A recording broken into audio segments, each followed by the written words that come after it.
Students, this is Dr. Anju Beniwal, Assistant Professor Sociology, Government Mira Girls College, Udaipur.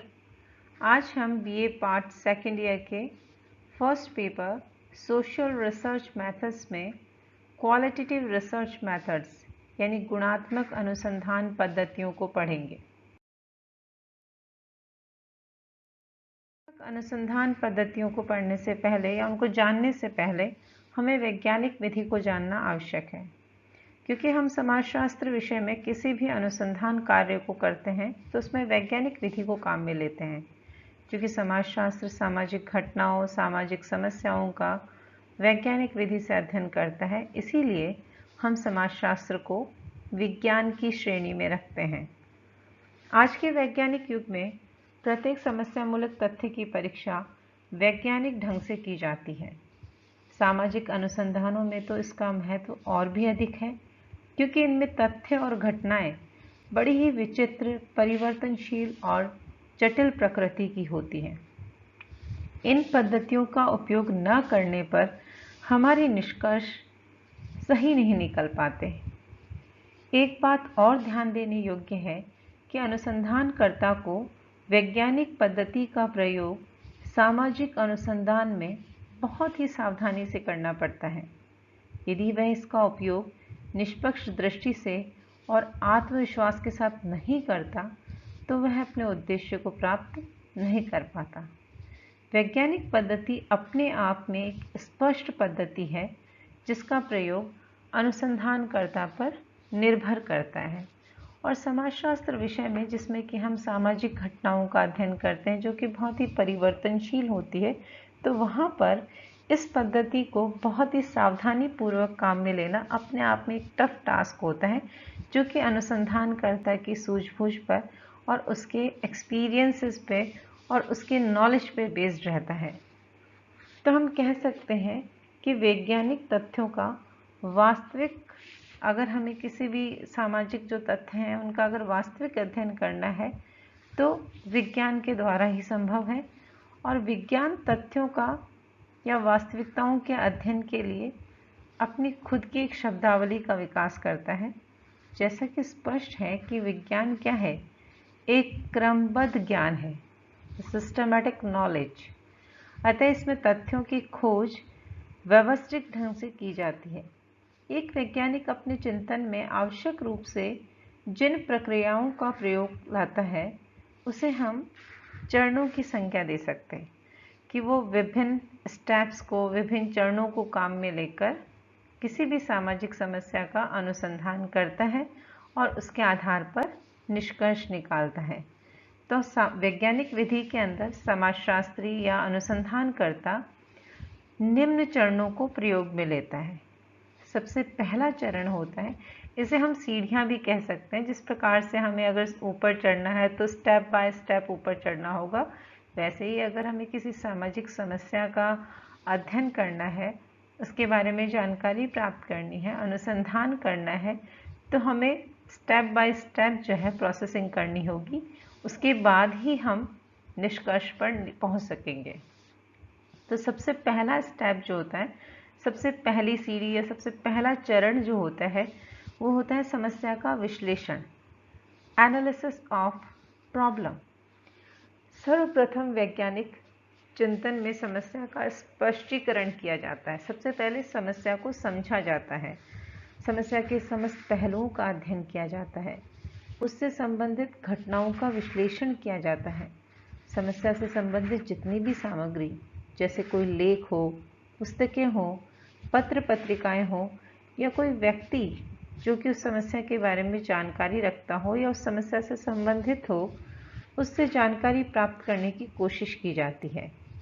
इनको आधार समझकर समस्या का भली भांति अध्ययन किया जाता है, जिससे कि इसका स्पष्ट खाका हमारे सामने आ जाता है। एक तरह से सबसे पहले अनुसंधानकर्ता को समस्या को समझना होता है। जिस समस्या का वो अध्ययन करना चाहता है उस समस्या को उसे सबसे पहले समझना होता है। उसके बाद नेक्स्ट स्टेप आता है उपकल्पना का निर्माण, फॉर्मेशन ऑफ हाइपोथेसिस। उपकल्पना, जैसे कि नाम से ही पता चल रहा है कि यह कल्पना है या एक ऐसा विचार है जिसको अभी सत्यापित किया जाना बाकी है। जो कुछ भी पूर्व ज्ञान है जो कि अनुसंधानकर्ता ने अपने आसपास के एनवायरनमेंट से, अपने आसपास के लोगों से या उस समस्या के बारे में कहीं भी कुछ लिखा हुआ था, उससे जो भी ज्ञान प्राप्त किया, उस ज्ञान के आधार पर वह समस्या के बारे में कल्पना करता है। दैट इज कॉल्ड उपकल्पना। अनुसंधानकर्ता समस्या से संबंधित समस्त तथ्यों को एकत्रित नहीं कर सकता, अतः वह अपने मस्तिष्क में संभावित कार्य कारण का संबंध स्थापित कर लेता है। वह एक ऐसा सिद्धांत बनाने की कोशिश करता है जिसके बारे में वह कल्पना का सहारा लेता है, ताकि वह सिद्धांत उसके अध्ययन का आधार संभव हो सके। इससे उसे कार्य करने में, आगे बढ़ने में सहायता मिलती है। अतः वह इस कल्पना या विचार को उपकल्पना कहता है। जब वह इसके दिमाग में स्पष्टता बैठ जाती है तो वह इसकी प्रामाणिकता को सिद्ध करने के लिए संबंधित तथ्यों को एकत्र करने की कोशिश करता है।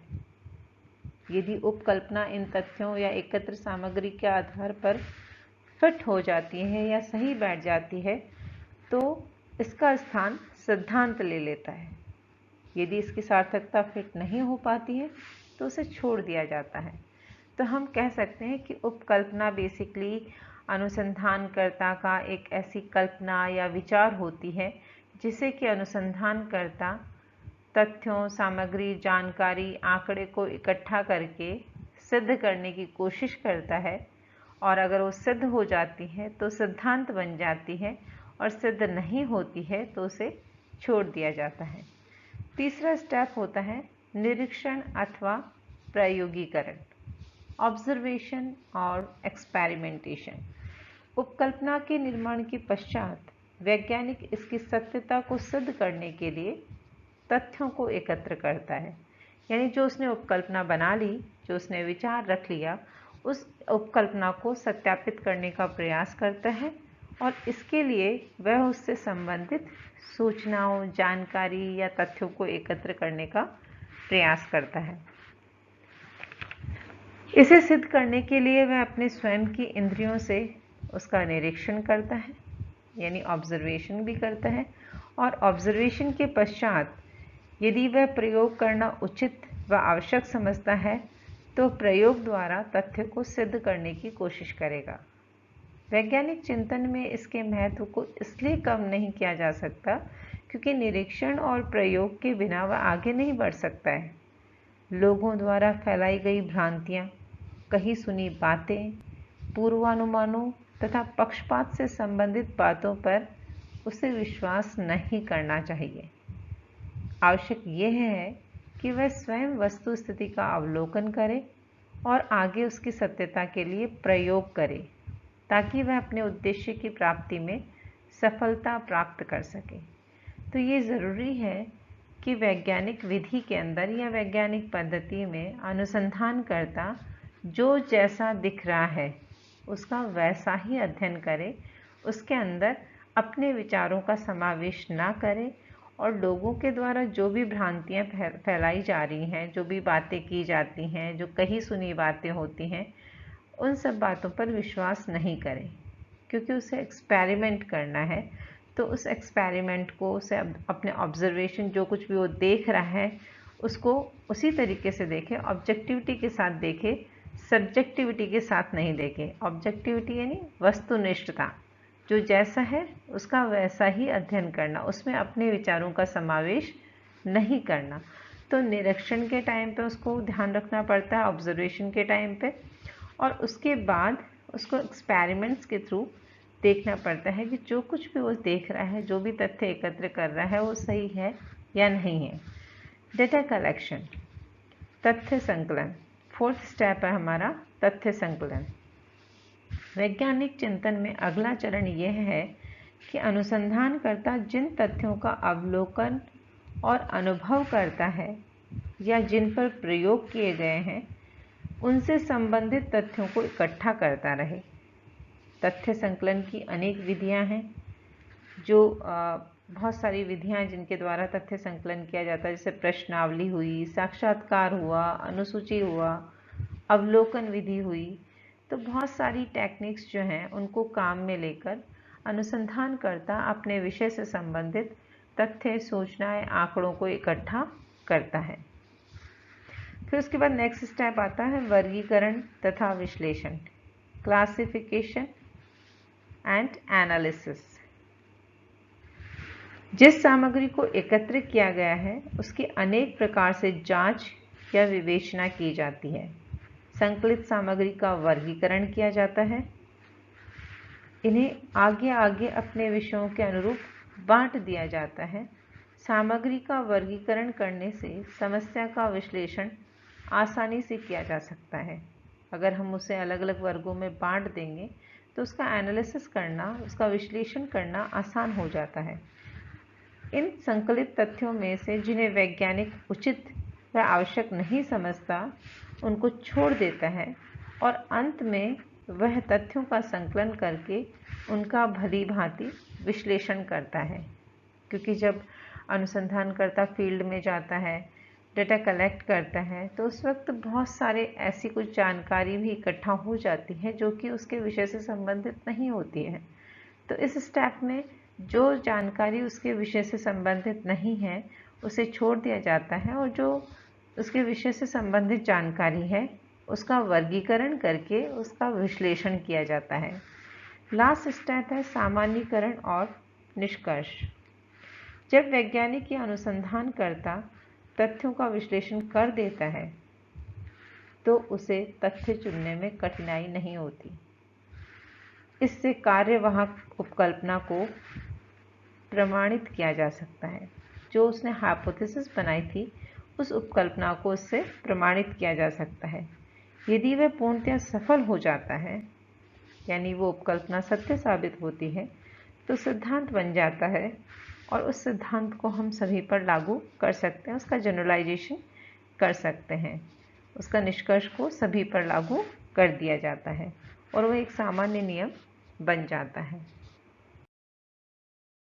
अब जैसा कि मैंने आपको बताया कि अनुसंधानकर्ता जब रिसर्च करता है तो उस रिसर्च के अंदर वैज्ञानिक पद्धति को काम में लेता है और वैज्ञानिक पद्धति के अंदर एक स्टेप होता है डेटा कलेक्शन, तथ्यों का संकलन।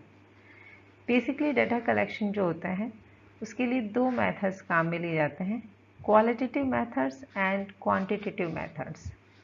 क्वालिटेटिव रिसर्च मेथड जो होता है उसमें गुणात्मक तथ्यों का एकत्रीकरण किया जाता है और क्वांटिटेटिव में गणनात्मक तथ्यों को रखा जाता है। क्वालिटेटिव रिसर्च मेथड्स जो होते हैं उसके अंदर basically focuses on to describe individuals experiences and believes. जो गुणात्मक अध्ययन पद्धति होती है उसके अंदर, गुणात्मक अनुसंधान पद्धतियाँ जो होती हैं उनके अंदर बेसिकली जो व्यक्ति के अपने अनुभव होते हैं, जो उसके एक्सपीरियंसेस होते हैं, उसके जो विचार होते हैं उनको डिस्क्राइब किया जाता है, उसकी फीलिंग्स की स्टडी की जाती है, उसके विचारों का अध्ययन किया जाता है, उसकी सोच का अध्ययन किया जाता है, उसकी भावनाओं का अध्ययन किया जाता है। लेकिन क्वांटिटेटिव रिसर्च मेथड्स जो होते हैं उसके अंदर focuses on describing the characteristics of a population. किसी भी जनसंख्या के जो गुण होते हैं उसको इसके अंदर डिस्क्राइब किया जाता है।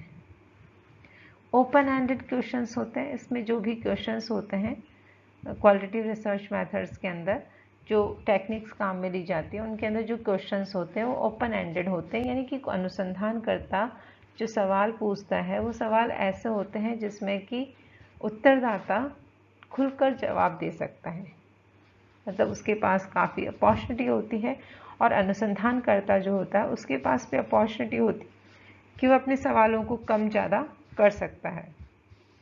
लेकिन क्वांटिटेटिव रिसर्च मेथड के अंदर जो क्वेश्चनर होता है उसके सवाल जो होते हैं वो क्लोज एंडेड क्वेश्चंस होते हैं। उसके जो सवाल होते हैं वो बिल्कुल फिक्स्ड होते हैं, उनके अंदर किसी भी प्रकार का कोई चेंज नहीं किया जा सकता है। Use semi structured method of data collection. इसके अंदर क्वालिटेटिव रिसर्च मेथड्स के अंदर जो डेटा कलेक्शन की जो टेक्निक्स काम में ली जाती हैं वो सेमी स्ट्रक्चर्ड मेथड को फॉलो करती हैं, यानी उसमें सवाल जो होते हैं उनके अंदर परिवर्तन किया जा सकता है, वो फुली स्ट्रक्चर्ड नहीं होते, पूरी तरह से ऐसे निर्मित अवस्था में नहीं होते कि इसमें परिवर्तन ना किया जा सके। उसमें अनुसंधानकर्ता वक्त की नज़ाकत को देखते हुए या अपने विषय की ज़रूरत को देखते हुए सवालों में परिवर्तन कर सकता है। जैसे कि इन डेप्थ इंटरव्यूज़, जब वो इंटरव्यू लेने के लिए जाता है तो इंटरव्यू के दौरान उसके सवालों के अंदर according to the environment and according to the mood of the interviewer अपने सवालों के अंदर वो परिवर्तन कर लेता है। फोकस ग्रुप के अंदर हो या पार्टिसिपेंट ऑब्जर्वेशन हो, इन सब इन सब टेक्निक्स के अंदर वो अपने जो डाटा कलेक्शन के लिए जो मेथड काम में लेता है वो सेमी स्ट्रक्चर्ड होता है, उसमें वो अपने अनुसार परिवर्तन कर सकता है। लेकिन क्वांटिटेटिव रिसर्च मेथड्स के अंदर हाईली स्ट्रक्चर्ड मेथड काम में लिए जाते हैं, जैसे structured observation using questionnaires and surveys. जो ऑब्जर्वेशन करेगा उसके अंदर भी जो क्वेश्चनियर्स या सर्वेज जो करता है उनके अंदर जो सवाल होते हैं वो पूर्व निर्धारित होते हैं, उसमें किसी भी प्रकार का कोई परिवर्तन नहीं किया जा सकता। लास्ट क्वालिटेटिव, जैसे कि गुणात्मक, इसके नाम से ही पता चल रहा है कि इसके अंदर गुणों का अध्ययन किया जाता है और उसमें नंबर्स की स्टडी की जाती है। तो गुणात्मक में जो डेटा होता है वो डिस्क्रिप्टिव होता है, जो भी जानकारी होती है वो वर्णनात्मक होती है, लंबी चौड़ी जानकारी होती है। लेकिन क्वांटिटेटिव के अंदर जो जानकारी होती है, जो डेटा होते हैं, वो न्यूमेरिकल बेस्ड होते हैं, नंबर बेस्ड होते हैं। फॉर एग्ज़ाम्पल, अगर हम ये जानने की कोशिश करें कि कोई भी नेता चुनाव में कितनी बार हारा, तो जो दैट नंबर वी गेट ना कि 4 बार, 5 बार, 2 बार, दैट नंबर इज़ क्वांटिटेटिव। और क्यों हारा, तो उसके जो हारने के कारण थे कि उसे लोगों ने वोट कम दिया या उसका जो लोगों के पास साथ जो अप्रोच थी वो लोगों के साथ अप्रोच उसकी कम थी या उसकी छवि खराब थी, तो ये जो रीज़न है वो रीज़न क्वालिटेटिव डेटा के अंदर आते हैं। तो क्वालिटेटिव डेटा बेसिकली क्वालिटी को रिप्रेजेंट करता है, हमारे थॉट्स को रिप्रेजेंट करता है, हमारे विचारों भावनाओं को रिप्रेजेंट करता है। उनकी स्टडी करने के लिए हम लोग क्वालिटेटिव रिसर्च मेथड्स को काम में लेते हैं, और जहाँ हमें नंबर्स की स्टडी करनी पड़ती है वहाँ हम क्वांटिटेटिव रिसर्च मेथड्स को काम में लेते हैं।